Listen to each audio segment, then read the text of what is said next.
দল বেঁধে বের হয়েছি ফ্যামিলি ডাক্তারের কাছে যাব বলে।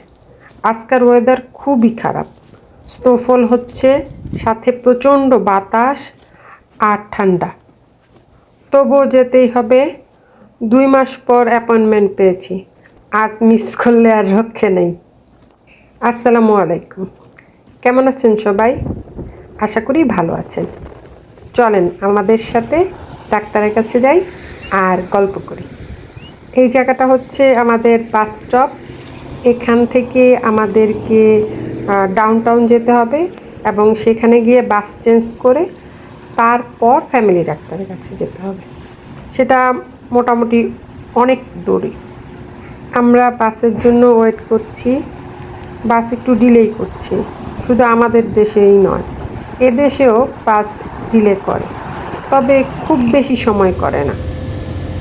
তো আমরা বাসে চড়ে বসলাম। বাসটা মোটামুটি খালি ছিল। ওয়েদার এত খারাপ, তেমন কেউ মনে হয় কাজ না থাকলে বের হয়নি। কানাডায় এসে কানাডার স্বাস্থ্যসেবা সম্পর্কে যতটুকু ধারণা হয়েছে তা নিয়েই আজকে আপনাদের সাথে কথা বলব। কানাডার স্বাস্থ্যসেবা বিশ্বের অন্যতম উন্নত এবং সরকারি অর্থায়নে পরিচালিত একটি ব্যবস্থা। এটি মূলত সর্বজনীন স্বাস্থ্যসেবা মডেলের উপর ভিত্তি করে গড়ে উঠেছে, যেখানে কানাডার নাগরিক ও স্থায়ী বাসিন্দারা বেশিরভাগ চিকিৎসা সেবা বিনামূল্যে পেয়ে থাকে। আর কানাডার স্বাস্থ্যসেবা মূলত প্রাদেশিক ও টেরিটোরিয়াল সরকারের অধীনে পরিচালিত হয়, অর্থাৎ প্রতিটি প্রদেশ বা টেরিটরির নিজস্ব হেলথ কেয়ার সিস্টেম পরিচালনা করে। আর এর অর্থায়ন মূলত ট্যাক্সের মাধ্যমে হয়। এই সেবার মধ্যে কিছু কিছু সেবা ফ্রি থাকে, যেমন ফ্যামিলি ডাক্তার বা জেনারেল ফিজিশিয়ান দেখানো, হাসপাতালে ভর্তি হওয়া ও চিকিৎসা গ্রহণ, ইমার্জেন্সি মেডিসিন কেয়ার, প্রসবকালীন ও প্রসূতি সেবা, প্রতিরোধমূলক চিকিৎসা যেমন ধরেন ভ্যাকসিন দেওয়া, ক্যান্সার ও অন্যান্য জটিল রোগের চিকিৎসা, আর মানসিক স্বাস্থ্যসেবা, যার কিছু কিছু ক্ষেত্রে কভার করা হয়। গুরুত্বপূর্ণ অস্ত্রোপচার ও স্পেশালিস্ট চিকিৎসাও করা হয়, কিন্তু সেক্ষেত্রে রেফারেল থাকতে পারে। আর যেসব চিকিৎসায় সরকারি কাভারেজ পাবেন না সেগুলো হচ্ছে ডেন্টাল কেয়ার, মানে দাঁতের চিকিৎসা, ভিশন কেয়ার, চশমা বা চোখের চিকিৎসা, prescription medicine, physiotherapy, massage therapy, cosmetic surgery ও কিছু বিশেষায়িত চিকিৎসা। যেহেতু এইসব ক্ষেত্রে সরকার কোনো ফ্যাসিলিটিস দেয় না, সেই ক্ষেত্রে আপনি হেলথ ইন্স্যুরেন্স থাকলে তা দিয়ে আপনার প্রতিষ্ঠান যদি হেলথ ইন্স্যুরেন্সের কভারেজটা বেয়ার করে, সেক্ষেত্রে আপনি আপনার প্রতিষ্ঠান থেকেই এই ফ্যাসিলিটিসটা পেয়ে যাবেন। এদেশে সাধারণত মেডিসিনের খরচটা দেওয়া হয় না, সেটা পে করতে হয়। আর একটা অদ্ভুত ব্যাপার আছে, সেটা হচ্ছে আপনার চিকিৎসা ঠিকই ফ্রি হচ্ছে, কিন্তু ওরা আপনাকে প্রশ্ন করবে যে আপনি কোন ফার্মেসির থেকে ওষুধটা নিতে চান। তো সেই ক্ষেত্রে আপনি আপনার পছন্দের ফার্মেসিটা বলে দিলে সেইখানে ওরা ওদের প্রেসক্রিপশনটা পাঠিয়ে দেয়। প্রেসক্রিপশন কিন্তু আপনার হাতে দিবে না, আপনি ওই ফার্মেসিতে গিয়ে আপনার প্রয়োজনীয় ওষুধের কথা বললে ওরা আপনাকে ওষুধ দিবে, সেজন্য আপনাকে পে করতে হবে। আবার প্রতি প্রেসক্রিপশনের জন্য একটা অ্যামাউন্ট পে করতে হয়। আর যদি আপনাকে কোনো ডায়াগনোসিস করতে হয় তাহলে আপনি ফ্রিতে ডায়াগনোসিস করতে পারবেন। ডায়াগনোসিসের রিপোর্টও আপনাকে দেওয়া হবে না, সেটা অটোমেটিক চলে যাবে যে ডাক্তার আপনাকে দিয়েছে সে ডাক্তারের অ্যাড্রেসে। এই পদ্ধতিতে প্রথমেই আমার মনে হয়েছিল ওরা এই ইনফরমেশনগুলো কী করে পাবে, কিন্তু ওদের সব কাজ অনলাইনে ক্লিক করলে ওরা সব ইনফরমেশন পেয়ে যায়, এ নিয়ে কোনো সমস্যা হয় না। এখন বলছি একজন পিআরের মানে পার্মানেন্ট রেসিডেন্ট হিসেবে যারা নতুন আসবেন কানাডায়, আসার পর কী করণীয়। প্রথম যে কাজটি করতে হবে তা হচ্ছে হেলথ কার্ড সংগ্রহ করতে হবে। কানাডার স্বাস্থ্যসেবা পেতে হলে প্রদেশভিত্তিক হেলথ কার্ড থাকা বাধ্যতামূলক।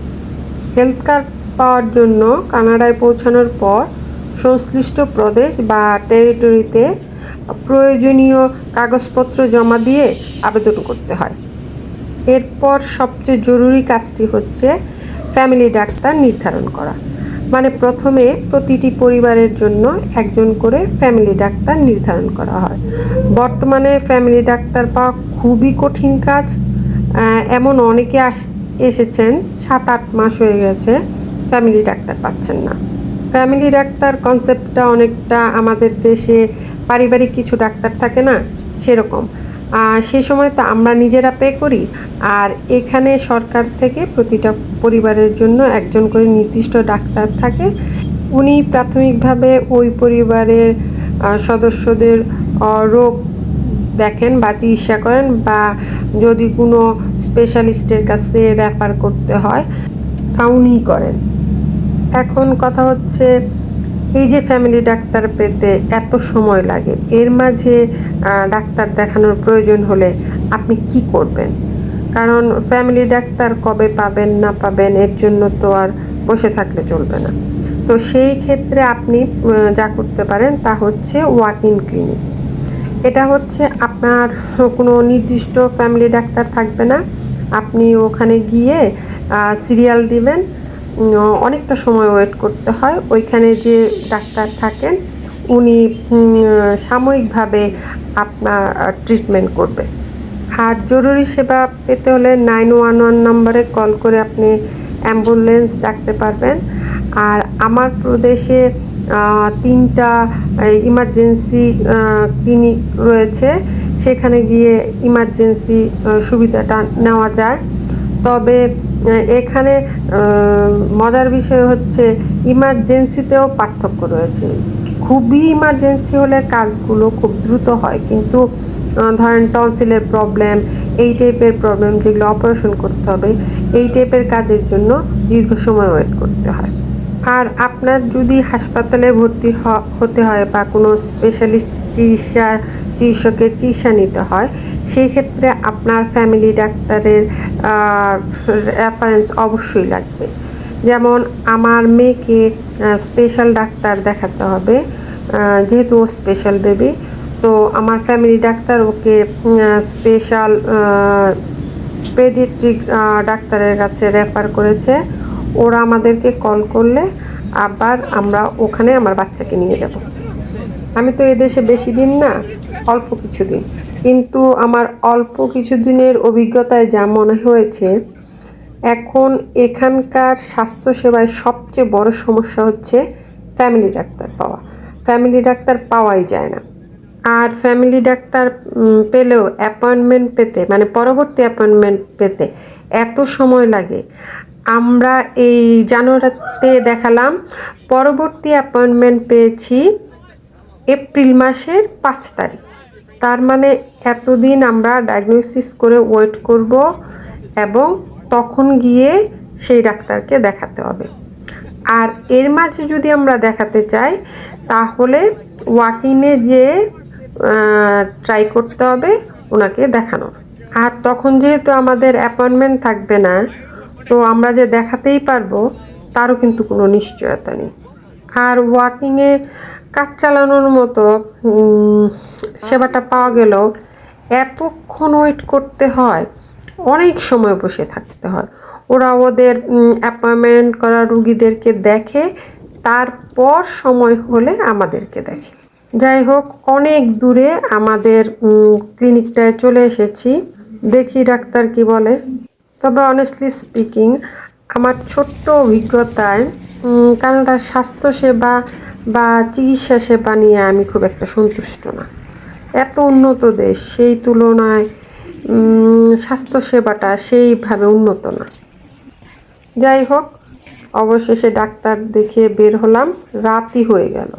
তো মূল কথা হচ্ছে, আপনি পিআর হিসেবে কানাডায় আসলে প্রথমে হেলথ কার্ড নিতে হবে, তারপর ফ্যামিলি ডাক্তারের ব্যবস্থা করতে হবে, আর এরপর প্রাইভেট ইন্স্যুরেন্স নেওয়ার ব্যবস্থা করতে হবে। তো আজ এ পর্যন্তই। ভালো থাকবেন, সুস্থ থাকবেন। আমাদের জন্য দোয়া করবেন। আল্লাহ হাফেজ। আসসালামু আলাইকুম।